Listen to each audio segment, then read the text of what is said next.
mais on l'avait déjà fait l'année dernière, ça date déjà. Et là, on se retrouve pour faire le débrief du match Barça-Villarreal. On commence tout de suite par les statistiques de ce match. Après, je vais rentrer en détail au niveau des joueurs. Chaque joueur, nanana. Donc, au niveau de la possession et tout, on voit que le Barça a largement dominé. Après, tir, on voit quand même qu'il y a un Barça très dominant, que le Villarreal, vraiment un tir cadré. J'ai vu le match, le Barça est très imposant. Moi, en tant que supporter, ça me faisait vraiment beaucoup de plaisir de revoir un Barça jouer au foot. Donc naturellement, en deuxième mi-temps, on a eu plus de mal. Mais bon, pas tant que ça. Donc voilà. Et, oui, donc voilà. Après, je pense qu'on va pouvoir passer à les compositions d'équipe. Composition d'équipe du Barça assez surprenante. Mais bon, Ter Stegen, la base. Sergio Roberto, capitaine, ça je pensais pas. Moi à sa place, j'aurais mis Jordi. Soit Jordi Alba, soit Ter Stegen. Après Alonso, le gros changement aussi. Frenkie de Jong, la vérité, j'attendais vraiment qu'il le mette. Sinon, ce qui m'a surpris, c'est qu'ils mettent Ferran Torres et pas Dembélé. Mais bon, au final, c'était pas un si mauvais choix parce que Ferran Torres, je trouve qu'il a pas fait un mauvais match. Les premiers, c'était catastrophe, les premières balles qu'il a touchées. Mais après, ça s'est direct transformé en beaucoup mieux. Maintenant, à la fin de la vidéo ou dans une autre vidéo, on va rentrer plus en détail dans chaque joueur. Les tops et les flops selon moi. Voilà, donc on va pouvoir passer à la composition d'équipe du Villarreal. Alors une composition d'équipe côté Villarreal qui ne change pas. De composition Unai Emery.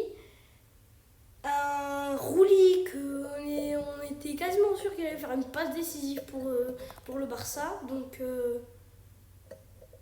la vérité, un Villarreal très décevant. On s'attendait à avoir un gros adversaire. Le Barça a très très bien joué, faut le dire, mais Villarreal décevant. Villarreal décevant dans quasiment tout le long. Juste un peu dans les dernières occasions. Après, moi, la vérité, Dani Parejo, pour moi, il a fait un très bon match. Yeremy Pino aussi. Mais sinon, Alfonso Pedracha, avant qu'il se blesse, c'est très bon. En fait, et aussi Kiko Femenia. Mais ce qu'il a raloupé au Villarreal, pour moi, selon moi, c'est clairement leur centre. Leur défense centrale et leur attaque. Parce que Nicolas Jackson et Arnaud Nkrumah, on les a quasiment pas vus. Pau Torres et Raúl Albiol, ils n'ont pas fait un bon match. Et Rouli, j'ai déjà dit, très mauvais match selon moi. Donc, qui en pensait, je sais pas. C'est cette équipe très décevante parce que moi, en tant que supporter du Barça, j'attendais un match vraiment très dur. Au final, on a eu un match assez correct à affronter. Donc, oui. Pas trop compris la recherche d'équipe de Unai Emery. Donc, mais pour moi, ça me va bien parce que du coup, on a gagné. Donc, on va pouvoir passer au classement. Du coup, le Barça, où ils en sont grâce à cette victoire, ils sont toujours deuxième derrière le Real Madrid. Ce qui déçoit un peu, mais c'est à cause du Classico. Qu'on a merdé, oui. Donc, voilà. Et Villarreal, par contre, qui descend. Puisqu'ils étaient sixième, ils sont passés 9e. Donc pour eux, c'est un très mauvais résultat. Mais pour nous, ça va parce qu'il fallait absolument gagner. Donc, on va pouvoir passer. Donc, bien sûr, le score. Pour moi, un match, c'est Lewandowski, bien sûr. Et après, on se retrouve dans 5 minutes. Je dois faire un truc, un petit montage et j'arrive. Bon, du coup, on se retrouve à nouveau dans la même vidéo de ce débrief du Barça pour faire les notes de cette équipe. Alors, je vais faire dans l'ordre comme c'est mis à droite. On va commencer par Ter Stegen. Ter Stegen, on l'a pas vu en fait. On l'a pas vu. C'est un bon match, on l'a pas vu. Ça me va. Voilà.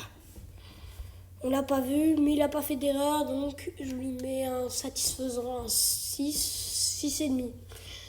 6,5. Attends.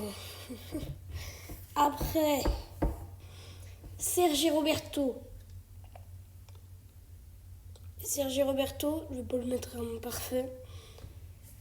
Mais pour moi, il apporte quelque chose qu'il n'avait pas l'année dernière. Donc, je lui mets, allez, un 7. Oui, un 7. Jules Koundé. Jules Koundé, je lui mets un bon petit 7, non, pas 7. Un 8, 8,5. Parce que vraiment, pour moi, son match est très bon. Après, Marcos Alonso. Pour moi, Marcos Alonso, il a fait beaucoup trop de boulettes. Il a fait beaucoup trop de boulettes. Donc, je vais lui mettre un 5, un moyen. Voilà. On continue avec Jordi Alba. Jordi Alba, il a fait une belle passe décisive. Pourquoi pas, mais ça reste dans le... Oui, donc je vais lui mettre un 7. C'est du Jordi Alba, quoi. Je vais lui mettre un 7,5. Après, Gavi. Pour moi, un très bon match, Gavi. Donc je vais lui mettre un petit 8.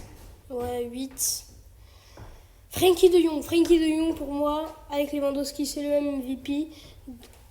Donc je vais lui mettre un 9. Ouais, je vais lui mettre un 9.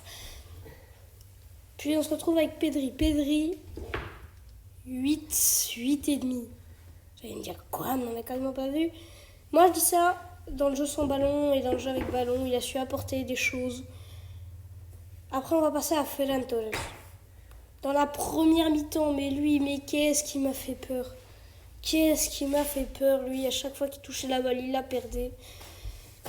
J'ai l'impression, les 30 premières minutes, c'est catastrophe. Et après, à partir du premier but de Lewandowski, ça va mieux. Parce que c'est un coup dur pour le Villarreal. Donc ça va mieux. Ça va beaucoup mieux. Il arrive à faire des bonnes choses. Il arrive à pas perdre des ballons tout de suite. Et vraiment, j'ai l'impression d'avoir vu un bon Ferran Torres à partir du premier but du Barça. Désolé, c'est dehors là, je sais pas, parce que j'habite au premier étage, du coup il y a des gens, les appels dehors, c'est trop chiant. Donc voilà. Désolé pour ce petit truc. Je ferme la fenêtre, tiens. Allez, donc du coup, maintenant je pense que j'en ai assez expliqué de Ferran Torres. On va passer avec Robert Lewandowski, auteur d'un doublé.